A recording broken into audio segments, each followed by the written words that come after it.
Hey, what's going on, everybody? Welcome back to Academy Jiu-Jitsu Embedded. Coach Eduardo is the head honcho leader of our kids and youth program at Academy. He is who you should send all your thank you letters and hate mail to. Yep. Okay, so if you got any problems, he's the man. That's it. So, Eduardo, how long have you been training Jiu-Jitsu? It's a little over 7 years now. Okay. Yeah, a little over 7 years, and it's been different adventures, different. The beginning was a little strange compared to what is I guess most standard now, but I guess everybody's beginnings were perhaps different than what the current industry is like. I'm sure when you started, it's very, very different. Yeah, no, it's come a long way. I think people are starting at a different point than where people were at. I guess when I started in 2007, which is almost 15 years ago. So you started 7 years ago. Mm-hmm. So you definitely started in a different era. And one of the things that I find most interesting about your story and your journey is that right away you're kind of put into a leadership position where you're helping out with kids, which is very unusual. And it's not like most people's journey. Most people are just like, oh, I'm just going to work on myself. But the thing that makes yours a unique journey is that you have 2 daughters. Yep. And they immediately also started following on a parallel path with their jiu-jitsu journeys. So, I mean, that's basically the way, at least from my perspective, from what I know, is that is one of the defining differences in how you proceeded with learning jiu-jitsu is like, oh, I'm learning to also help my daughters learn. Yeah, for sure. I think that was a huge factor in me going into so heavy and so deep into trying to teach kids and trying to learn a philosophy that'll allow me to really get in and get their attention, and also learn different ways to keep them there and to make it fun for them, so that it's not just so monotonous, boring jiu-jitsu for kids that are just trying to learn from a super mute black belt, following. Hey, what are you trying to say, man? What are you trying to say? For like some crazy techniques. That's offensive AF, bro. But, I get what you're saying. But that's definitely, my mom, she has been a preschool teacher for countless years. I also have like a lot of friends that were giving me good advice. And that's the first thing I did, when we first opened up Academy, and he was going to be teaching the kids, little tots classes. We call them tots, from 4 to, 8 years old, 7 years old then. And I needed to find a way to get their attention, without being like complete clown, like, kids, look over here, Yeah, so it almost went that day. It almost went that way, But just calls to attention. I was getting their attention right away and making it fun for them. There's always has to be a good balance between games versus training. You can't have too many games, but then it can't make it all about the training either. The kid has to be well balanced so that they can want to come, and at the same time the parents can say, all right, they're getting really good training here. It's not all just like dodgeball and some crazy wrestling. Right. And so that one of the things I did recall, and I found it really meaningful, was when you were first starting teaching the kids in the Academy program. You were like, hey, I got to talk to somebody, and they're a preschool teacher. They deal with kids and all this, and I'm gonna find out how they get their kids' attention. And I was like, I never even thought about that. How do you communicate with kids? How do you speak their languages? And that is super important. I think that's lost on a lot of people, and you really connected with that idea right away. And that I really attribute to the success from really early on in our jiu-jitsu program, because you were able to flip that switch and speak the kids' language, especially because from every age group, the kids speak a different language, essentially. For sure. Now they have the kids that are between 5 and 8 years old for our kids program, and then we have a 9 to 13 years old. So I can't treat the 9 to 13-year-olds class the same as I treat the little ones, So for them, I have to be more their friend. You have to be the cool dude that's gonna like give them high fives and listen to them. And it's very different. Of course, now we have a 9-year-old versus a 13-year-old girl. You have to treat them completely different. So you just have to really be receptive to what they want and how they want to be treated.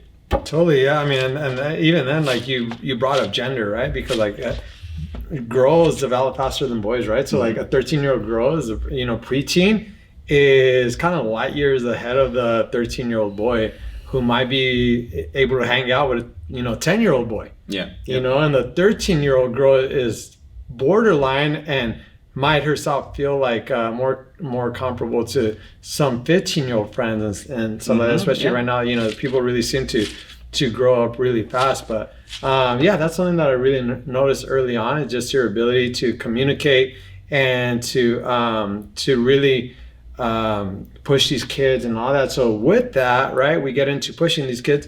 You really do like to encourage kids to compete. Where's all that come from? I do. I think, I think it really just pushes them out of their comfort zone.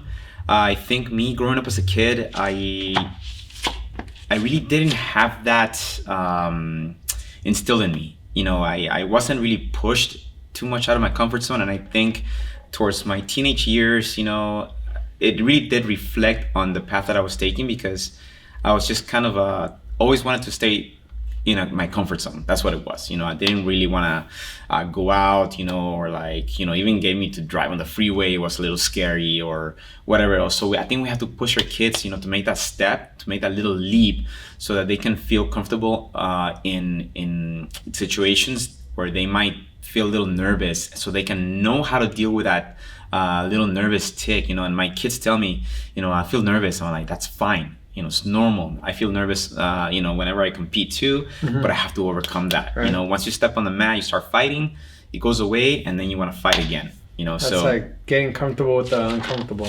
Yeah, exactly. And I think that's super important. I don't force, we don't require all the kids to compete, but it's something that I really, try to get them to do. I say, all right, who's competing this week?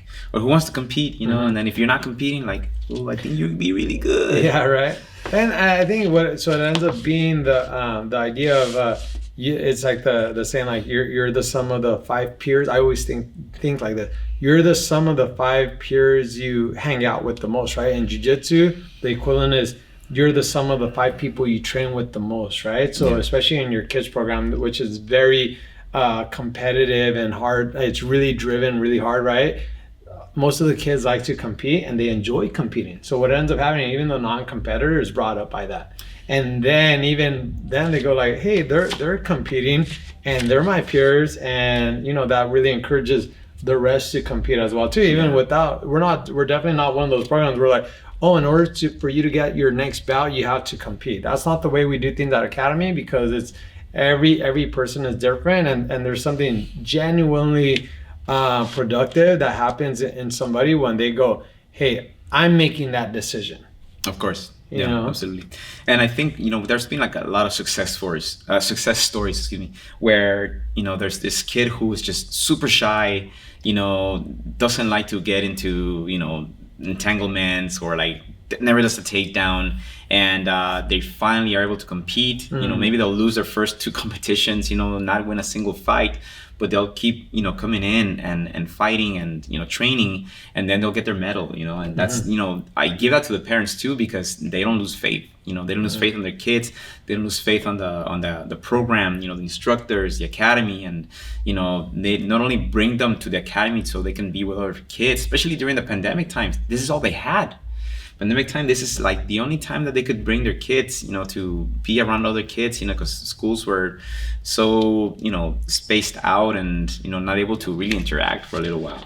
So that's a whole different, issue there. No, yeah, there's so much to unpack there, because so much was psychological and so many social aspects during that era as well too. That's like a whole podcast in it of itself. Yeah, absolutely. One thing, let's jump forward a little bit and get to the real hard-hitting questions early on in this podcast right here. Go.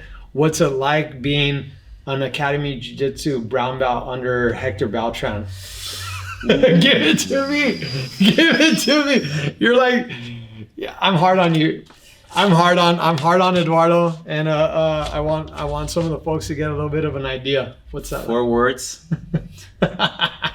it hurts so good in a certain because it's very tough, you know, and I think like whoever has rolled with Hector, whether at headquarters, check my headquarters or any different school knows, you know, even when I first time I rolled with him, you know, when I was a white belt, and I was like, yeah, like everybody all the higher belts take it easy in the white belts because they want them to learn. Not this guy, man. He just smashed through me and, you know, submitted me like 10 times in one round. I'm a giver. I'm a giver. All right. What are you gonna say? I don't have to cry right now. I'll cry when I get home. My reputation precedes me. But I think that to me that was a huge eye opener because, you know, I thought, man, like he's not that taller than me, you know, like maybe he weighs like, you know, a few more pounds than me, but man, he like really kicked my ass, and that was a big eye opener because maybe other, you know, higher belts were just kind of taking it easy on me, but they really weren't, you know, training me for like a real fight. And with him, I felt like I was like in a real fight where I could really get some damage done to me. So after that, I was like, all right, I gotta train very differently, you know, and I still, you know, get my butt kicked, you know, but it's a very different training program that I do now. Yeah, I mean, one thing that you know, there's a lot of amazing things about you, man. One of the things I really want to say to Eduardo's credit is that, you know, he's not a little, you know, like he really steps up and he'll get smashed and he comes right back. It's real. I guess we're turning this podcast into one of those kind of not kid-friendly language, but there's no other way to put it because he just really steps up, you know. And it's something that's super admirable, especially these days in jiu-jitsu. A lot of people, so they have this idea right now, jiu-jitsu for everybody, right? But the way they do that is that they kind of water down certain things, especially, and I'm not like crazy about like smashing white belts or anything right now, right? But like you're a brown belt, and I'll still go really hard against you, and you never once, guys, and all the people out there who rolling with me, this guy's never once complained and go like, oh, you're going too hard, like this, like if I hurt you by being negligent or something like that, that's one thing, right? But if I'm putting on the smash on you because I'm using effective technique, that's what the game is, guys. You know, and there's a lot of this jiu-jitsu these days where it's all about like, you know, I mean, the gentle art kind of gets Yeah, I remember there was a time when I was a purple belt and you just kept like beating me, man, like, and just going over, and you would say again, and I was like dying, like I was like this close to just being like, oh no, next round. I was like, no, let's go. And I was like trying to just catch my breath in between like the 30 seconds that we put on the timer for between rounds. Deep breath, and I was like, all right, again, let's go, again, because I know that's the way that I'm gonna learn. That's the way that I'm gonna learn. That's the way that I'm going to like get better, you know, by going, you know, against somebody who's always beating you. You know, that's the way I tell my kids, you know, don't be afraid of the person that's always winning against you. You know, that's the person you need to fight the most, you know, so you can really learn from that. Yeah, and that's really the thing, because there's nothing I'll ever expect of one of my students or yourself, Eduardo, that I don't put myself through. And again, not everybody is ready for that. This is not for everybody.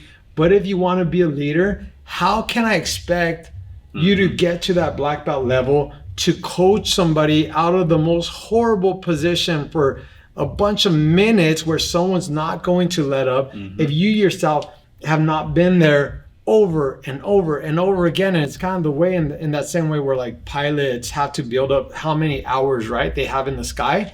You have to build up that amount of time where you've been under duress, where you've been facing adversity. It's not just something that you're going to face, okay, every once in a while. No, this is a constant thing, and you always have to put yourself in those adversity rounds. It's very important to build mental grit and to then also develop a system where you're not going to let things get worse, right? Because when you start breaking, you start exposing things, either limbs, either getting submitted, your neck, your back, and of course, all of us will fall on the mat. It's okay to get submitted and all that.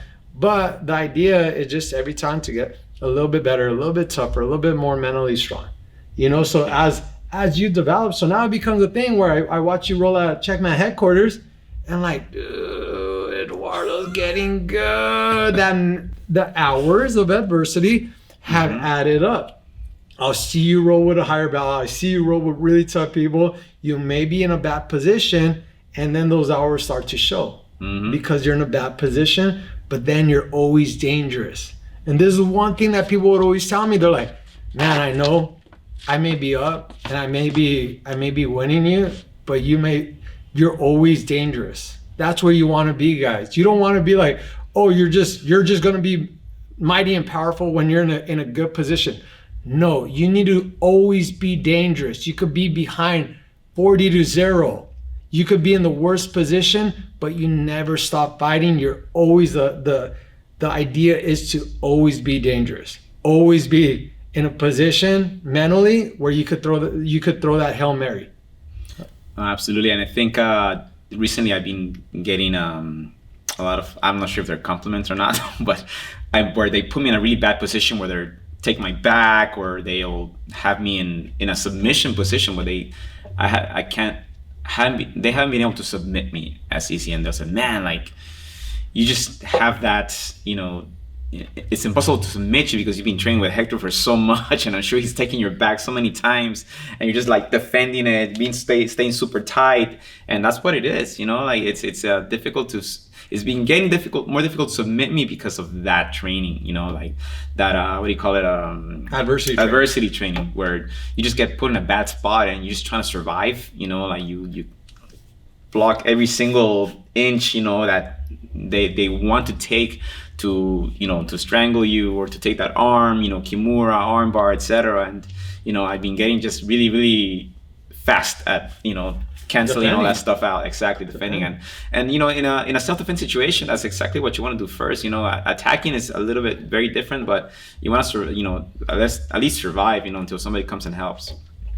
So that brings up, for myself, and what I say, there's nothing I'll ask you to do that I'm not willing to do myself. There's a video I posted not too long ago on my Instagram where I'm getting my ass beat by Luis Panza. Luis Panza is just giant of a man, just great technique, amazing jiu-jitsu, Luis Panza, right? So he's beating me up, smashing me, and I show this to my daughter after she had a tough day on the mat, and then she's looking at it and she just starts laughing. She's like, I'm gonna show this to mom. You know, and I'm like, okay, well, that's not the response I was expecting, you know. But guys, always take this. There's always a bigger fish. There's always somebody better than you. And we always need to be prepared for that. But yeah, just nonetheless, that's one of the things that's been really awesome. And more than anything, it's getting you ready for that next level. When you get there at that black belt level, because the guys just get tougher. It never gets easier. We're always striving to go an extra layer deep in jiu-jitsu. No, of course, and I think every week, every month that goes through, if you keep training hard, I think I'm getting better. I'm getting more technique. You know, it's something that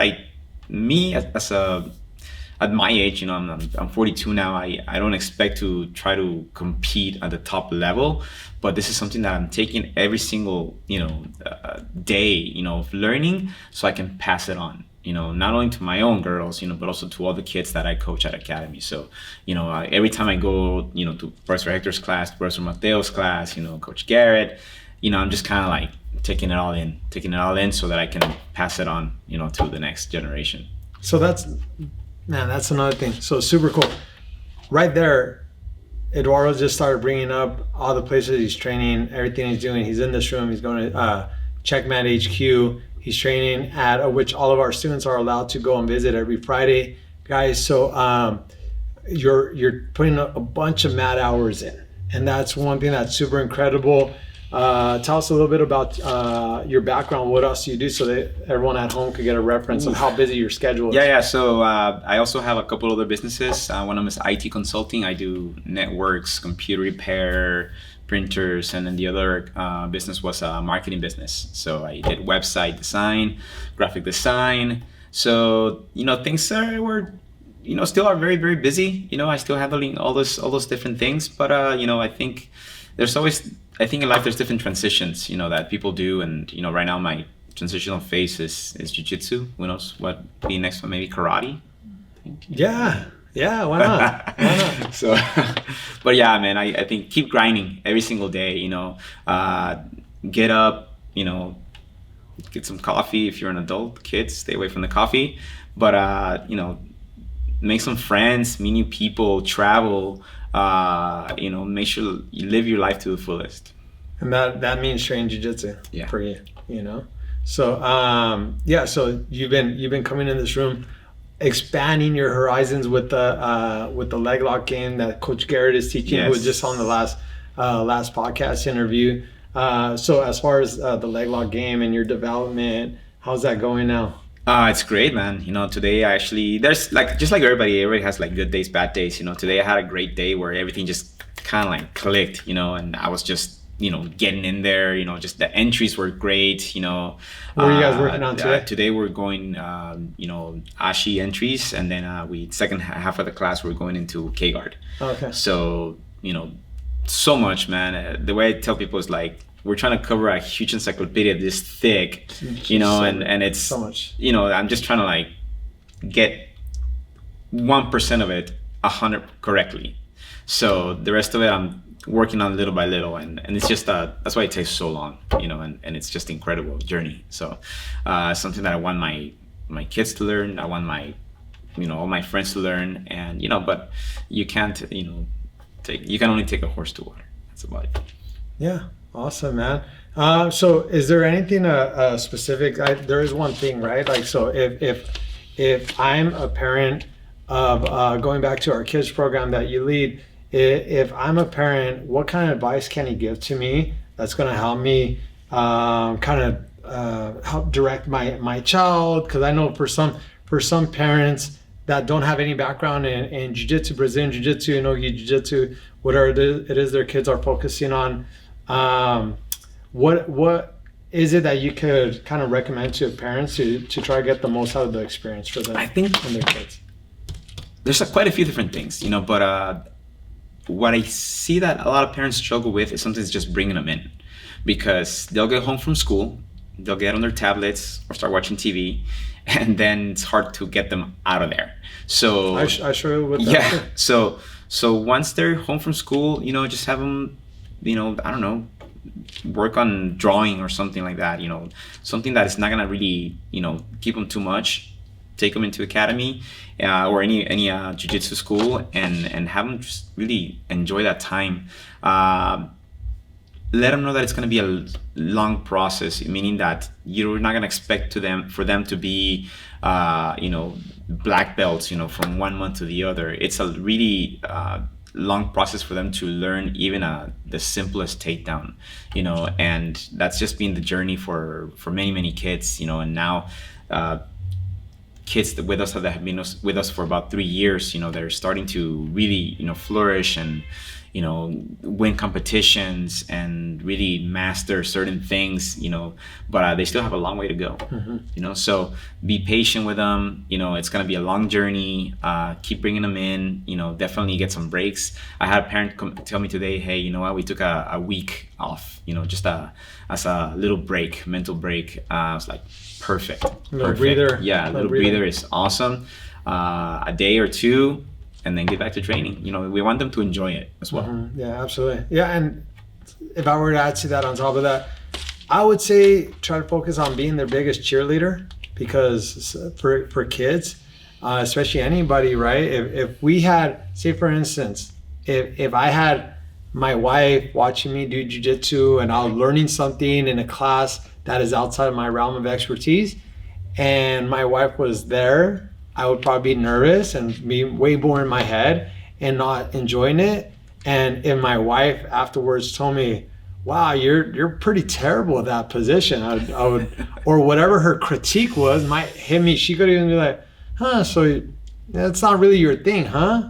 Imagine if someone said that to you. If you were in that position, rather than if that person just said, hey, great job, you look like you're doing a great job out there, and you learned something today, or whatever the case may be.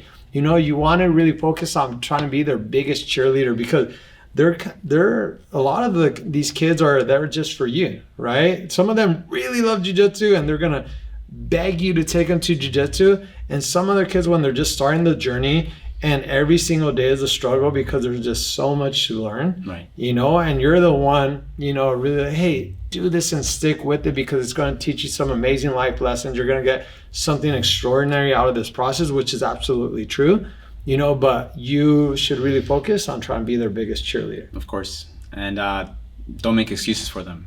You know, sometimes there's going to be, you know, kids that are going to be really good at making excuses, and when parents support that, it becomes a big issue later in life. So do not make excuses for your kids or anybody. No, that's a really good one too, because then you condition them and be like, oh, okay, well, you know, I could just wiggle out of this, or I cannot accept have personal responsibility in this. And one thing that I really, especially anytime I get on the mat to assist in your kids' classes, whether the kids or youth, I really like to drive home the point of, I expect a lot from these kids. I expect a lot, especially in any advanced classes, not in the fundamentals classes at all, and especially any gray belts and up. I expect a lot of personal responsibility. For instance, if a kid's not tapping, if a kid gets put in a really bad position, that's not on the other kid. That's not just on the other kid. It's on the kid not tapping, because I expect that kid. We expect that kid to take responsibility for themselves. We're not waiting for a referee or anything to maybe get there in time, or whatever the case may be. We need to make sure that these children learn early and often that they need to take personal responsibility for things. Every little thing matters. Even showing up to class on time is super important, right? Yeah, and absolutely. Sometimes that's out of their control. I mean, basically, it's always out of their control because, you know, the parents' job to get them there. Yeah. But, you know, every single time a kid feels that little ounce of shame from being there after everyone gets there, you know, and like my daughter, I brought my own daughter late to class yesterday, and my daughter's all like thinking about like, oh my God, am I the last one there? She was telling me. And think about how well that's going to serve her later on in life, where she's very aware of how early or not she is, rather than the people we all know in our lives who are habitually late to everything and have no awareness of time and how that reflects on them, or how that affects the group and everything else, right? So it's super important. We're instilling really important things in these kids very early on that are going to serve them throughout their life. Absolutely, that's the best part about it too, you know. So I always like to relate certain aspects of jiu-jitsu to real life situations, and I think the kids get it. You know, they get when there's defeat, you know, how to get back up fast from defeat, not just linger there and lay down on the ground and think about how you got beat. You know, just get back up quick. You know, think about it, but you know, move on. You know, move on and get ready for the next fight, because there's always another fight. No, that's a great. I love that, and that's a great point to end off on. And I just want to thank you, Eduardo, for doing such an amazing job with our kids, man. Because honestly, I want to do one of these like handshakes over here, Arnold Schwarzenegger. So, because it's so, you guys have no idea, everybody at home, Academy's kids and youth program is because of Coach Eduardo. His heart, where his mind and heart is all the time, and how to make this program better and better and better and better is at the heart of what makes this program so successful and so powerful, more than anything, not just for competition, whatever, but really just to develop these kids. Because at the end of the day, 10 years from now, 20 years from now, these kids are not all going, they're probably not going to care about the medals they win today, but they're going to always carry with them the things they learned in your class. And I know they'll always call you Coach Eduardo. Yeah. And I expect them to. Yeah. All right, brother. I love it. Thank you so much.